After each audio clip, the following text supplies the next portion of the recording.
My name's Amy, as John's just said. Thank you very much for coming along today.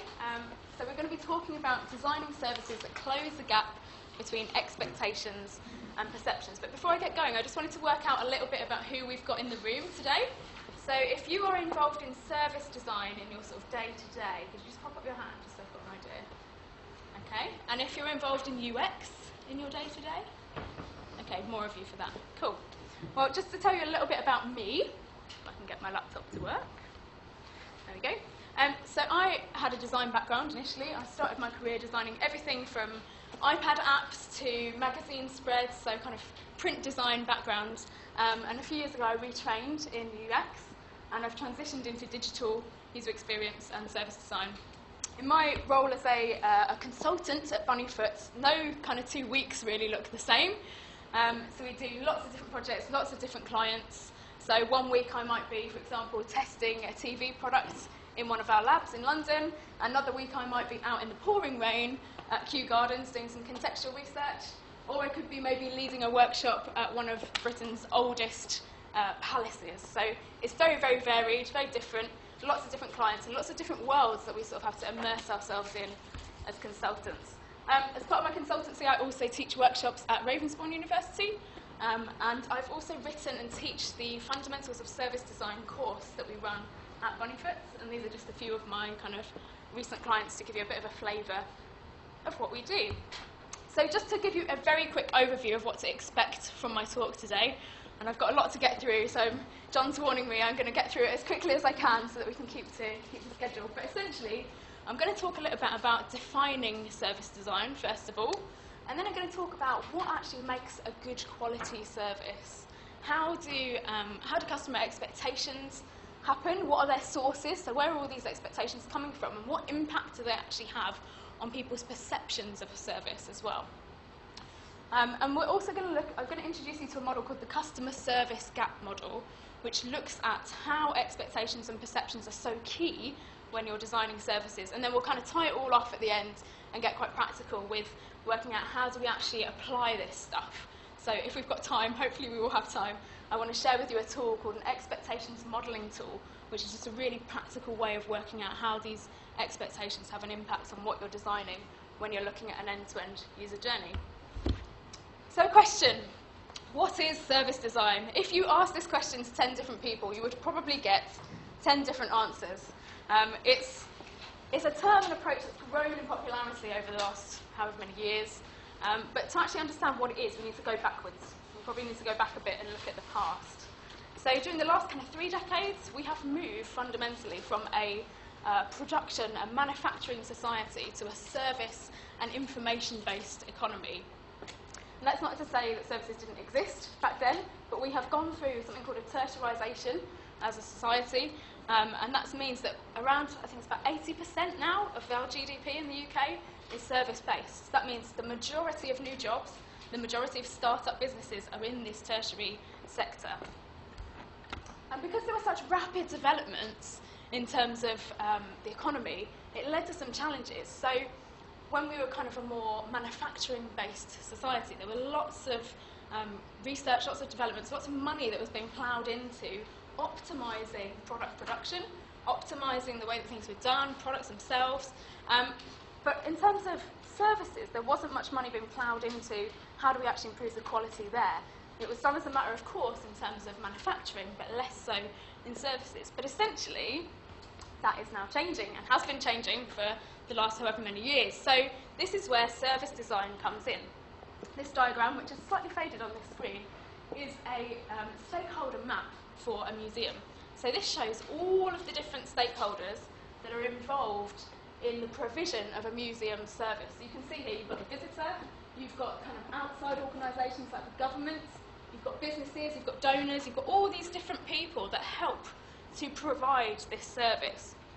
And I really like showing this picture because it summarises so beautifully what service design is all about, that it's the whole thing, it's not just one sort of tiny element. To illustrate that a bit more, I know many of you who indicated that you work within this field, you will know this already, so bear with me, I'm sorry, we'll move on to something that's hopefully a bit newer for you in a moment. But essentially in service design we have what we call the on-stage staff and interactions and activities, and the off-stage staff and interactions and activities. To give you some examples of that, an on-stage interaction might be, it's essentially a direct interaction that a customer is having with a service provider. So it could be, like this guy here, hotel concierge, opening the door, or it could be somebody that you call up at a call centre. So it doesn't necessarily have to be a face-to-face interaction, but it's a direct interaction that that customer's having. In terms of an off-stage interaction, that is something that is happening to provide the service, but it's something that the customer isn't actually dealing with directly. So for example, here we've got the chef preparing the meal. He is a key part of that service provision, but the customer never sees him, hopefully, unless something's gone wrong and they sort of storm into the kitchen, which we hope doesn't happen. So again, just to show you this diagram, it shows that there are both on-stage and off-stage staff and interactions and activities, and all of that is kind of summarised within service design. I'm sorry, I've got a bit of a bad throat today, so I will try my best not to break into a coughing fit halfway through, but we'll see. Okay, so when it comes to actually defining service design, there's lots of different arguments and thoughts about whether we should even define it, first of all, and then how we should go about doing that. I just wanted to share a couple of different definitions with you, just to give you a bit of a flavour, really, of what people say. So the SDN, who's heard of the SDN? Service Design Network, I'm a member. They're really great, they put on lots of brilliant events and things, they've got a brilliant website, I would definitely check them out if this is something that you're interested in. But they define service design as this. I'm not going to read the whole thing out to you, but essentially they say that it's a focus on people, infrastructure, communications and material components. And it's actually about this interaction between the customer, the service provider and the customer. So it's this interaction between the two things for a purpose. It's not just kind of for the sake of it, it's for a purpose. And they give these three different reasons. It needs to be user-friendly, competitive and relevant. So it's not a one-sided thing. It's all about the customer and it's nothing about the business. But equally, it's not the other way around. It needs to be beneficial for all parties. So I'd like you just to imagine for a second, you're walking down the street, you fancy a coffee, and you see two different coffee shops that are next to each other. Okay? Both selling the same coffee. It's the same priced coffee.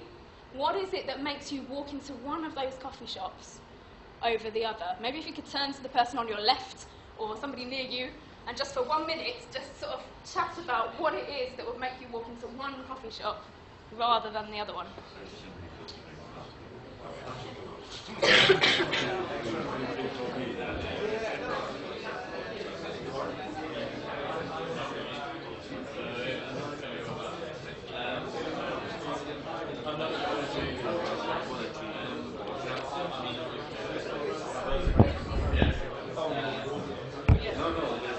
Okay, we haven't got long, so I'm going to draw you back. Shout out some things to me that would draw you into one coffee shop over the other. Shout them. Sorry? No queue, yeah? Neither are relevant. Say again? Neither are relevant. Neither are relevant. We don't like coffee. Oh, okay. I would be in that camp also. Anyone else? The environment, yeah? What makes up the environment? So, as well as the space, yeah. But it's also the place. The space, the people, yeah? Anything else? I mentioned Baby chairs, high chairs, yeah? I mentioned the quality of water. The quality of water. Spring water. Okay. Filtered water. Yeah? In case you're not having a coffee, maybe? Yeah? The mood. Like the perception of the brand as well, what you've heard about it. Yeah? Anything else? So there are loads of things, aren't there, that can kind of influence our decision about whether we're going to step into somewhere or not.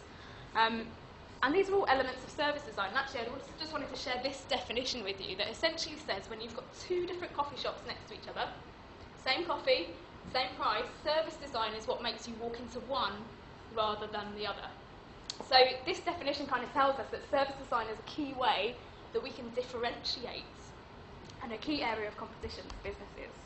So to summarise very quickly the definition that we've just sort of talked about, service design is about user experience. So it is about interactions between staff and customers, but it's also much, much broader than that. It is also about interactions between staff. So think about all that stuff I was saying about being off stage, the fact that there's things going on behind the scenes that the customer never sees, never interacts with, but it all needs to happen to provide this service. It can also be interactions with systems and machines, and it can be all of the systems behind the scenes. So you think about that gallery example that I gave. What about the ticket booking system? What about the website? What about staff rotas? What about the cleaners within the museum itself? There are lots of different things that come into what service design is, and it's this whole ecosystem and understanding the whole thing and how it all fits together. So we've talked a bit about what service design is, but what actually makes for a good quality service? This is a tough question because service quality can be quite abstract, can't it? It can be quite difficult to define and difficult to measure. And as the economy's changed over time and we've become more and more service-based, service-focused, lots of people have tried to come up with theories to sort of measure service quality and work out how can you put a number on it, or how can you define it or contain it in some way. There are so many theories. I don't have time to go through them all today. These are 3 that you might want to have a look at, but I'm just going to talk you through one, which is this one. I found this to be the most useful in terms of my work, so let me just talk you through. Essentially, in the mid-80s, somebody called Parasurman and his friends came up with this system of defining what service quality is, and he said it was made up of these different elements, which I will just display here and then I'll talk you through them all. So these 10 different elements that made up service quality. So what are they? Tangibles. So this is about how things actually appear. So this could be anything from how smart is the member of staff that greets you on reception through to their communication brochure or their website, things like that. Tangible things. Reliability. Are they actually able to perform what they've promised in terms of, is it accurate, is it dependable, that kind of thing. Responsiveness. Are they willing to help you? Are they willing to provide a prompt service? Are they actually competent? A lot of this will come down to staff. Are they actually trained to do their job? Do they have the things they need to do their job? Do they have the skills required? Courtesy. Are they polite? Credibility. This is actually a really important one. I was dealing with an insurance company a few weeks back, and I was thinking, well, they're telling me all this stuff, but do I believe them? Are they trying to sort of pull the wool over my eyes? Do I need to go and do my own research and check that what they're saying is true? So this is a really important element. Security. So that's when you feel free from risk when you're maybe going into somewhere. So you walk into a building and you think, I'm going to live. I'm not going to die by stepping into this building. It's safe. But it could also be in an online environment, let's say, this thing that will probably spring to mind for many of us when we're doing a checkout process. We're paying with our credit card or something. Do we feel safe and secure in that environment as well? Communication, keeping people informed, but not just keeping people informed, it's about doing so in a language that they actually understand, which is really key. And to do that, you need to understand the customer, know how to talk to them, know what their expectations are coming into a process and their needs. And then finally, access. So this is not just about accessibility in terms of the traditional sense that we might think about it, but actually how easy is it to contact these people? So again, back to my insurance company example, I was trying to call them on a bank holiday. I couldn't get through, and it was quite an urgent call that I needed to make. They weren't, for me, at that time, very accessible. So all of these different elements is what Parasurman has kind of said make up service quality, and they're the things that will impact people's perceptions of a service. And then from all of these different elements, they formed this model. So this is the customer service gap model that I mentioned earlier. It's quite a complicated diagram. It's not come out massively clearly on there, but don't worry, I've got a clearer one in a second. Essentially, what this boils down to is that there's these 2 different things that are key to delivering quality service, and that is understanding what people expect of the service before they've used it, how they perceive it after they've used it, and what the gap is between those 2 things. Now this model breaks down that main gap into several other smaller gaps, which I will talk us through a bit later on. But this is kind of the main thing, understanding how expectations and perceptions, if they align or they don't align. Okay, let's imagine now we're transported to a shopping centre and you're looking for a bottle of wine, maybe for dinner tonight or something, and this is a shelf in front of you. What kind of things do you think might influence your decision about choosing a bottle of wine that is good quality? The most expensive one, so the price, yeah? Anything else? Label. The label? What about the label? It's fancy, it's fancy. Sorry? If it's fancy, like if the label's fancier, then it's usually Yeah, a fancy label, yeah? The region the wine's from, yeah? The depth of the bottle Yeah. underneath. We've all probably done that one, haven't we? Price of the bottle means that it probably is a good wine and wouldn't waste money on the bottle itself. Yeah, so the quality of the actual physical bottle itself, yeah? The serial number. The serial number. So your knowledge and your previous experience as well, so your knowledge of products, whether they're Yes? Yeah. So if you've tried it before and also if you try it before. and you think, oh no, I'm not getting that one again, yeah. Anyone else? Who you're buying for, why you're buying it. Why you're buying it, who you're buying it for, yeah, that might influence your decision. So there are all these different things, aren't there, that we make judgment calls about when we're assessing quality. And that's the same whether we're buying a bottle of wine, whether we're buying toilet roll, whether we're buying insurance. All of these things kind of have an effect. And what are those things? They are expectations. And where do they come from? Where do expectations come from? They come from probably a wider variety of places than you might initially think of. So I'm just going to talk to you about a few of those. Word of mouth communication, so that could be your friend telling you, or it could be an expert telling you. It might be a mortgage advisor. You might take their advice quite seriously. It might be your personal needs, which are going to vary from person to person.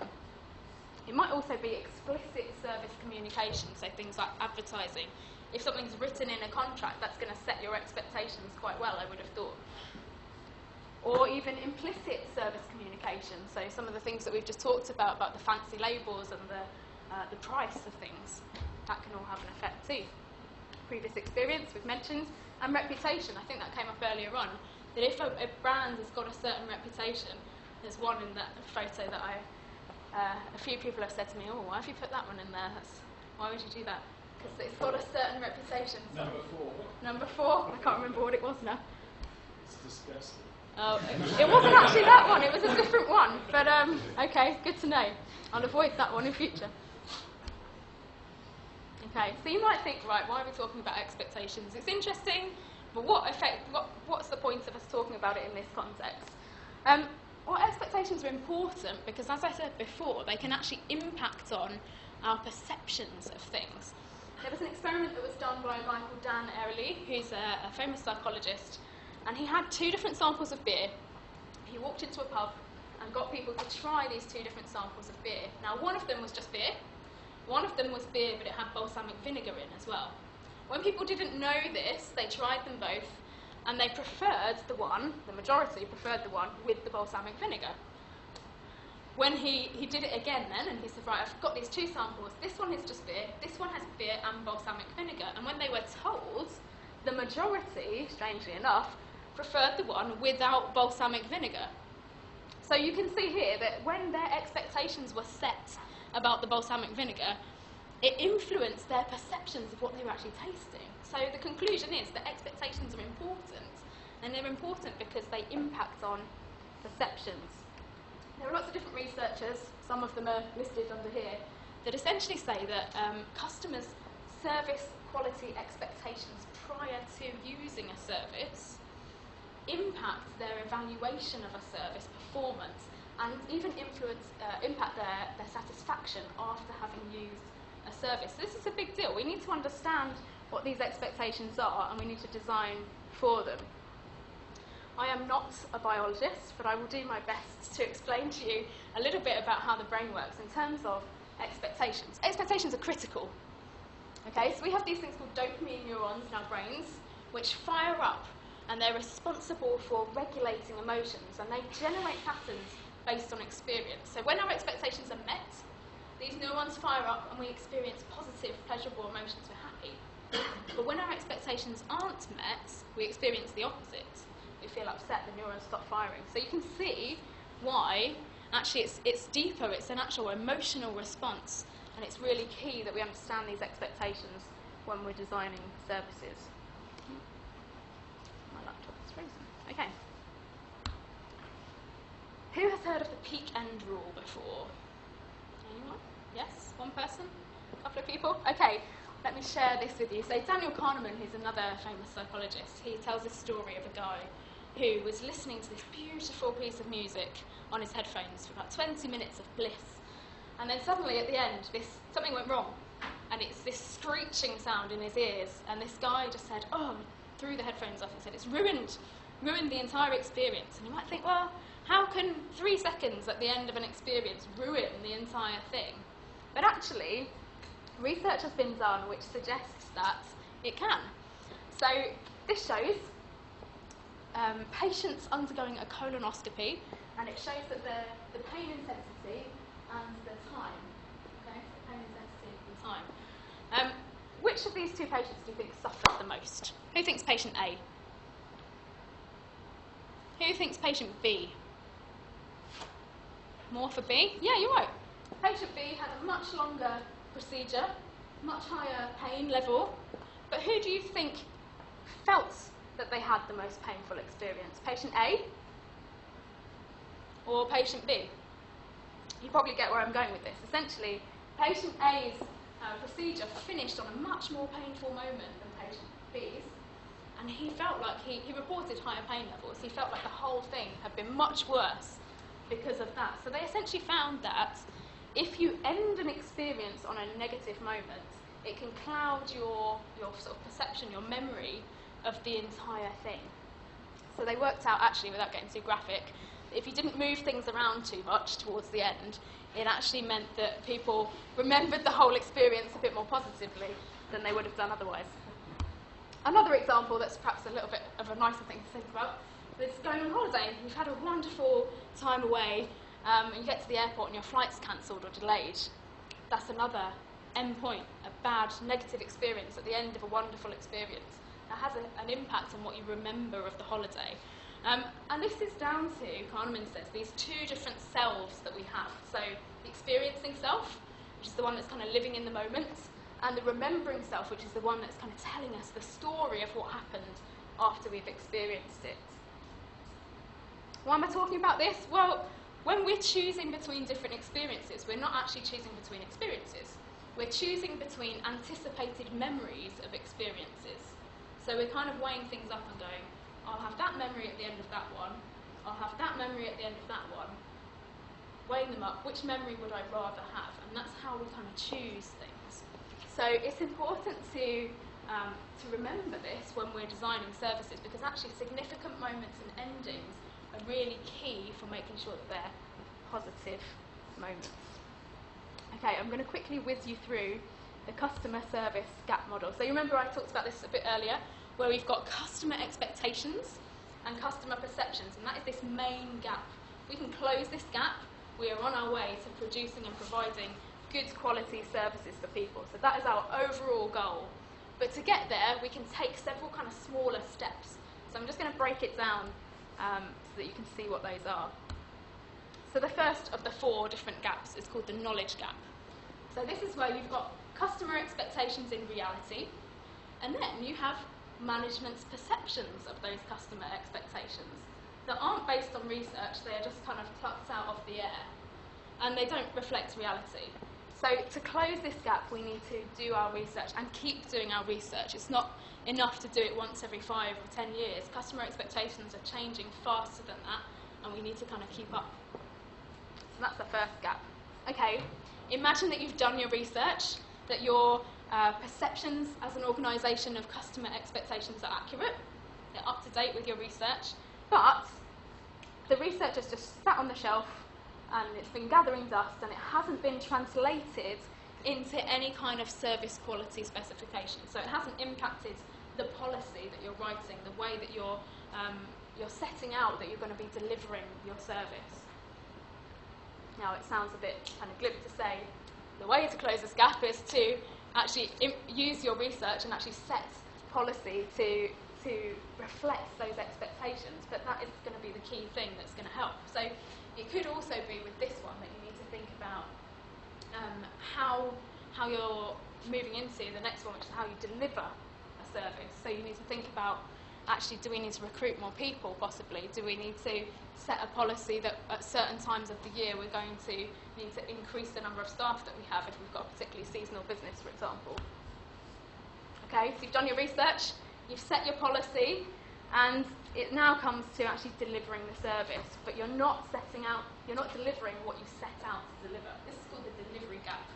And again, the way with this one to close the gap is to deliver what you set out to deliver. But that might mean employing different people. That might mean, if you think about like a call centre, for example, if you set the specification that you're going to answer every call within 20 seconds of somebody phoning, and you know that lunchtime is a particularly busy time, but you don't do anything in terms of your staffing and your resourcing, and you just expect it to happen, it's not going to happen. You need to do things in order to deliver on the specification that you've set out. So whether that's moving staff around, it might be providing a better tool for them to do their jobs. Maybe it's that the computer systems are too slow and it's taking them too long to get through each call. And then finally, the last gap is when you're doing all of the above, and you're delivering what you set out to deliver, but what you're telling people you're going to deliver doesn't match up to what you're delivering. So this is the classic thing of over-promising and not delivering to that. And to change that one, to close that gap, you need to communicate realistically. You need to set people's expectations truthfully. An example of that might be the promise.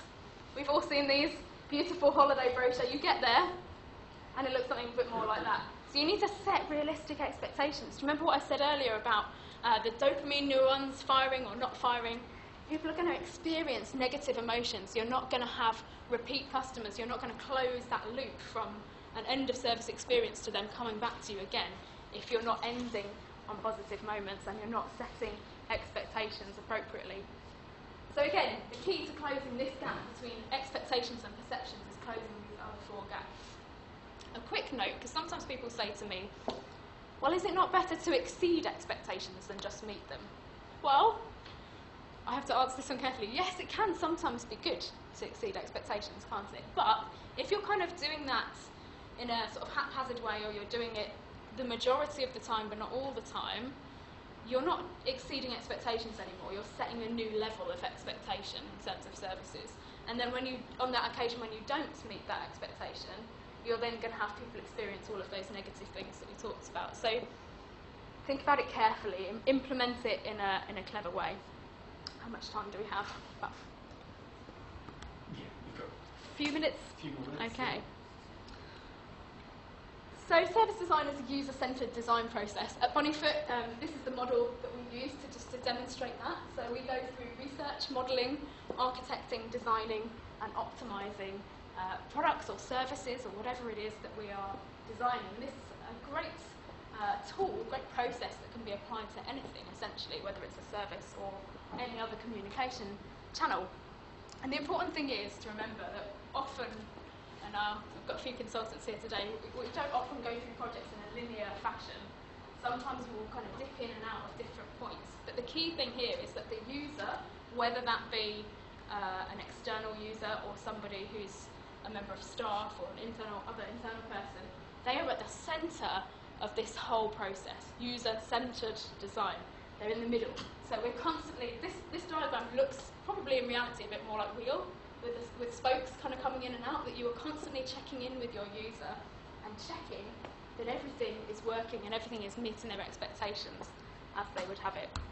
There are lots and lots of different activities that we go through in each of those different stages.